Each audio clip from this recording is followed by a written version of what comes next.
In the school's self-service cafeteria, I took enough food for 2 people. Then I sat in the corner. When no one was looking, I quickly pulled out a lunchbox and quietly moved some of the food into it. But I didn't notice 2 classmates walking up behind me. One of them accidentally knocked my lunchbox over. The food spilled all over the floor. The girls seemed to understand what I was doing, and I was so nervous I didn't dare to speak. After they left, I squatted down and picked up the food. Then I put it back into the lunchbox. When my deskmate wasn't paying attention, I slipped it into my bag. That way my sister and I would have something to eat tonight. My mother passed away long ago. My father's company went bankrupt and he fled overseas in debt. So I live alone with my younger sister. We often go hungry because the bus was delayed. I was about to be late. While rushing to class, a boy ran into me. I fell and scraped my knee, but that was nothing. The problem was the hole torn in my only pair of stockings. My skin could heal itself, but I didn't have money to buy new stockings. And since I was late, the teacher made me stand in the back of the classroom. Luckily, the top student Jack also arrived late, so the teacher immediately smiled at him. Of course, the class genius couldn't be punished. To be fair, the teacher let me sit down too. Then Anna ran up. She told Mark that even though he was first in the whole school, my math score was much higher than his. The top student couldn't stand someone scoring higher than him, so he asked me where I took math tutoring. I didn't understand why he was asking that. Then he confidently said otherwise, how could my math be better than his? But he didn't know that I couldn't even afford to eat.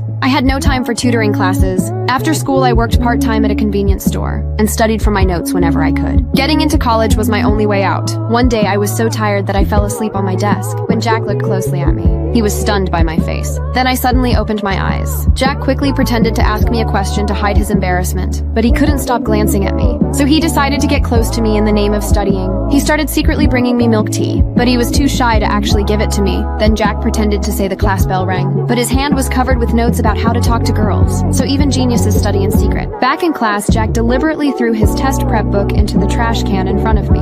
After he left, I immediately picked it up. When no one was around, I tore off the cover with Jack's name on it and hid the book under my clothes. That's one advantage of being thin. No one could tell I was hiding a thick book under my shirt. The next day at school, Jack saw the test prep book on my desk. The cover was missing, but he easily recognized his own motto written inside. I quickly shoved the book away. Jack pretended not to notice, because he had already achieved his goal. He now knew what I was interested in. Then Jack pulled out more than 10 mock exam books and placed them next to me on purpose. He casually pushed them toward me. Seeing those books, I started talking to him first and nervously asked if he could lend me one, but he said he needed all of them today. Feeling disappointed, I just smiled awkwardly. Then Jack said he would be studying in the library later. If I wanted to join him, he might consider lending me one. I immediately said I was also heading to the library, and just like that, Jack easily got me to go with him.